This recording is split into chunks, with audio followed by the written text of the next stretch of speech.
Making headlines on News 12, the manhunt continues for Brian Laundrie, who is wanted in connection to the death of Gabby Petito. We have the very latest. Plus, we have a preview of today's memorial service for Gabby. We'll tell you what to expect if you plan to pay your respects. And to kick off the first weekend of fall, Port Washington's annual Greek Festival on the harbor is coming back. From food, fun to fireworks, what to look forward to at this year's festival. And thanks for waking up with News 12 Long Island. I'm Jackie Lukas. We're going to have more on those stories in just a minute. But first, I feel like another perfect fall day. Jeff is here. Yeah, it's going to be easy peasy for you. Easy peasy lemon squeezy. I did squeeze some lemons yesterday. I actually made an apple pie yesterday evening. Oh, look at you. We had some apples. We took Luca a couple of weeks ago, or 10 days ago. It's crazy how long apples, when you pick them freshly, how long they stay like good. You know. Wow. Yeah, it's a perfect day to go apple picking as well. Out. Where did we go? Did we go to Harbs? I think we went to Harbs. Yeah, Harbs, Lewins, so many nice little orchards that we have around here on our island. You don't even have to leave the island to enjoy the fall weather. And the fall feels out there this morning. It's sunny. It's a little breezy out there. We have rain continuing to pull away. The east end got a little soaked overnight, but those showers just, again, really didn't make it much further west than, say, Riverhead. And they are gone now. Sunshine as high pressure moves in. That'll stick around for another day coming up tomorrow. It will turn warmer tomorrow. Today's the more fall feeling of the next 2 days. A couple little showers up there across Binghamton and up towards Monticello. Those fizzle out before they reach us, and we have more sunshine for tomorrow. Highs right now in the low 60s. We'll go up to around 74 degrees today. Back with your full forecast in just a few minutes. All right, thank you. Well, today, friends and family will say goodbye to Gabby Petito in a public memorial in Holbrook. News 12's Antoinette Biordi is outside the funeral home this morning and has a preview of what to expect during the service. Thousands of people are expected here at Maloney Funeral Home in Holbrook to say goodbye to Gabby Petito. A public memorial will be held from noon to 5 today, and people will line up outside the funeral home to pay their respects to Gabby and her family. There are several signs and teal ribbons all along Main Street here in front of the funeral home. Now, if you plan on coming down here, expect that parking will be challenging. And police tell us that traffic on Main Street from Furrows Road to Broadway Avenue will be restricted. Once you get here, funeral directors tell us that inside the chapel, there will be 2 TVs playing a video montage and tribute to Gabby, and her favorite music playlist will be playing throughout the building. We're asking everyone to respect the sanctity of the chapel. We're asking everyone to just make sure their phones are on silent or vibrate coming into the facility here, and to not take any pictures or videos inside the chapel. And this is the mass card that will be given out. On the front is an artist rendering of Gabby Petito, and on the back is a poem written by her father. And the words, "Let it be," on the top. Those words were also Gabby's favorite motto, and it was a tattoo that was on her arm. Now, if you plan on attending, funeral directors tell us that if you are not vaccinated, you must wear a mask. If you are vaccinated, masks are optional. Now, instead of flowers, Gabby's family is asking for donations to the Future Gabby Petito Foundation. That information is on our website at news12.com. In Holbrook, Antoinette Biordi, News 12. Antoinette, thank you. And now to the latest on the search for Brian Laundrie, a person of interest in the death of Blue Point native Gabby Petito. Florida police combing over the areas where they believe Brian may be. News 12's Emma Heaton has the latest. Inside Northport Police Department said crews are working to find any clues leading to the whereabouts of Brian Laundrie. On Friday the 17th, Brian's attorney officially said his client is missing. And up until Thursday of this week, he was considered a missing person and a person of interest in the Gabby Petito case. But Brian's status quickly changed from missing to wanted after the FBI found evidence that he was using a bank card that wasn't his after Gabby's death. Even before a warrant for Brian's arrest came out, Northport Police, other law enforcement, FWC, K-9, and others have searched the Carlton Reserve in and out for any clues. But the reserve here is 25,000 acres of land, a whole lot of area, and there's still a whole lot of work to be done. At the Carlton Reserve, Emma Heaton, News 12. And those able to provide information on where Brian Laundrie is are now getting a hefty payout, a $30,000 reward being offered for anyone able to provide tips for Laundrie's whereabouts. Meantime, police are continuing to search for him in Florida. A law firm tied to Petito's family is paying for this monetary reward. The Patchogue Medford Raiders wearing teal wristbands to show their support for Gabby Petito. The high school football team sported the wristbands at their game against Bayshore as a way to honor Gabby and her family during an away game. The school district is right next to where Gabby grew up in Blue Point and where her family calls home. I know the kids are really concerned about it and thinking about it, and we've spoke about it. And listen, it's just a very, very unfortunate thing. Aside from wearing teal on the field, some players and community members say they plan to attend Gabby's memorial today as well. In the end, Patchogue Medford beat Bayshore 28-6. Just into our newsroom, a potentially serious accident happening early this morning, shutting down the LIE. Exit 72 westbound near Manorville has been under an extended closure from the incident. Police tell us officers and investigators are currently at the scene. They couldn't provide us with any more additional information at this time, but we will bring you new updates as soon as it comes into our newsroom. All right, now to the latest pandemic numbers. According to Governor Hochul's office, another 5,288 New Yorkers have tested positive for COVID-19 as of Friday. That translates to a 7-day average infection rate of 2.72%. That is actually the lowest since August 3rd. Sadly, though, another 31 New Yorkers have died from the virus, including 3 here on Long Island, 2 in Nassau County, 1 in Suffolk. The local 7-day average rate infection here is 3.49%. That is down from 3.92% last Friday. And tomorrow marks the COVID-19 vaccination deadline for healthcare workers in New York State. Governor Hochul released a comprehensive plan to address preventable healthcare staffing shortages. This plan includes declaring a state of emergency to allow healthcare professionals from other states, recent graduates, and retired professionals to practice here in New York. Other options: deploying medically trained National Guard members, partnering with the federal government to deploy disaster medical assistance teams, and expediting visa requests for medical professionals. In New York City, a federal judge has temporarily blocked city schools from enforcing a vaccine mandate that was set to go into effect tomorrow. The mandate would require all city public school teachers and other workers to report their vaccination status by the end of the day tomorrow or not return to work. Meanwhile, a spokesperson with the Department of Education said officials seeking a speedy resolution by the circuit court. Nationally, here's a look at our fight against the pandemic. The CDC and the Food and Drug Administration both agree that millions of people in the U.S. can get COVID-19 booster shots. Average daily cases are at a low, not seen since early August, but the CDC director says the number of unvaccinated people still too high. Infections among the unvaccinated continue to fuel this pandemic, resulting in a rising number of cases, hospitalizations, and deaths.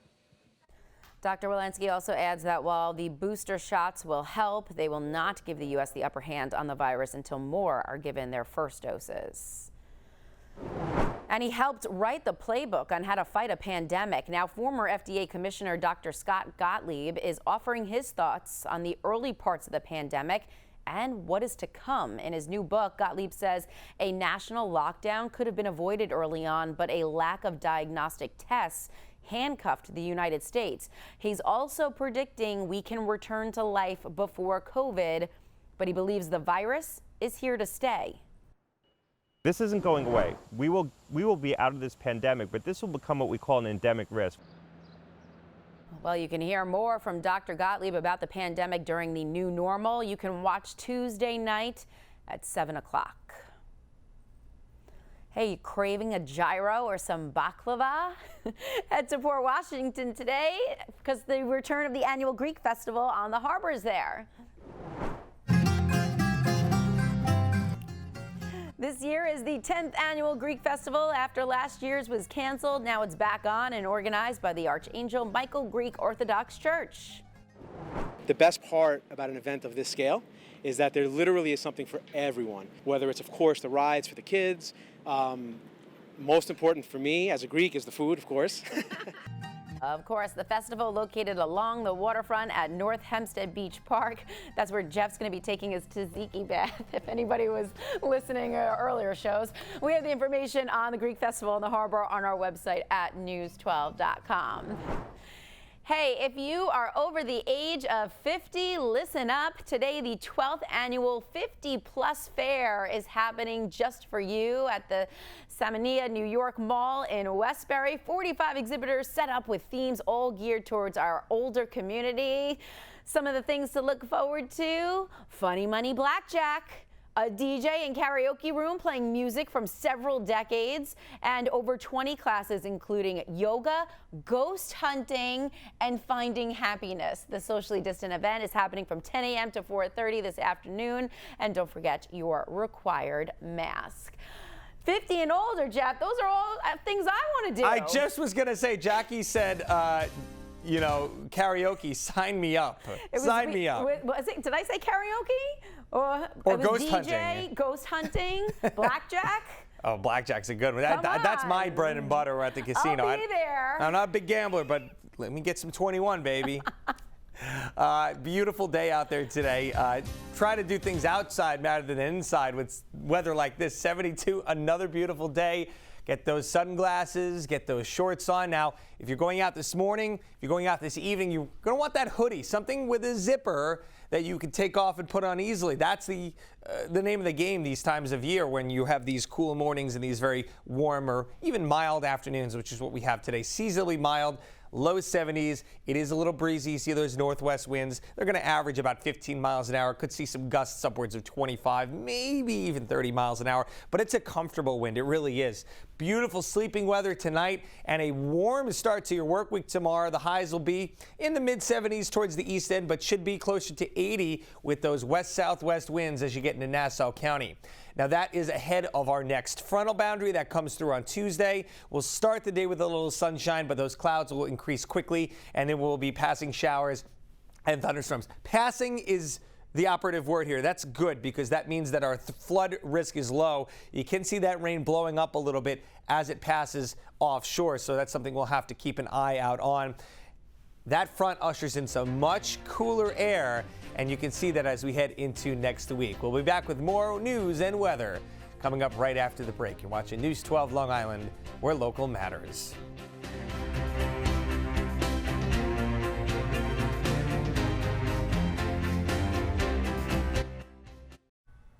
Welcome back to News 12. Here's a look at today's top stories. 3 people are dead, others injured following an Amtrak train derailment. Officials in Montana, where the incident occurred, said 7 cars went off the tracks yesterday. A total of 141 passengers, 16 crew members were on board at the time. No word yet what caused that derailment. A $3.5 trillion spending bill now going to the House floor. During a rare Saturday meeting, the House Budget Committee voted to advance the reconciliation bill. This bill would expand President Joe Biden's infrastructure plan. All Republicans and Democratic Representative Scott Peters voted against the bill. East Hampton earning a major green achievement. The town became a bronze level recertified Climate Smart community yesterday. The Climate Smart Communities program supports local efforts to handle climate change. New York State's goal is to reduce greenhouse gas emissions by 85% by 2050. East Hampton is the only Climate Smart community on Long Island.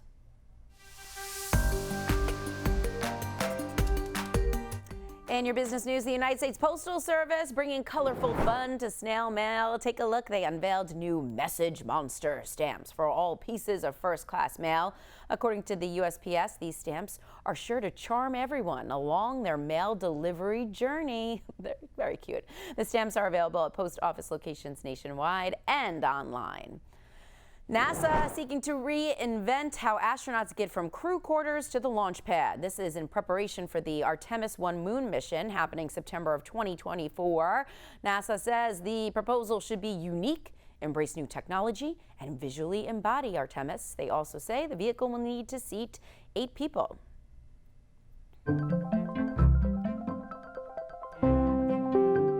In And your health matters now. The CDC now announcing a major milestone in booster numbers. Just over 2.5 million people have received an extra dose. Newest data shows 183 million Americans are fully vaccinated. That's about 55% of those eligible. Health officials say there are still around 70 million eligible who have not gotten vaccinated.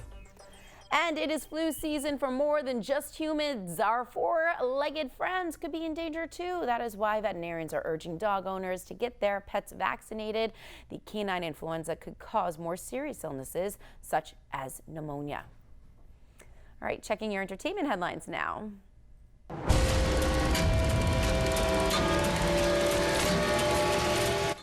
Your favorite group of monster-fighting kids are back. Netflix just released its first look at season 4 of Stranger Things. The trailer shows some familiar characters exploring a haunted house. The star-studded cast will all reprise their roles on the show, and Nightmare on Elm Street actor Robert Englund will appear as a new character.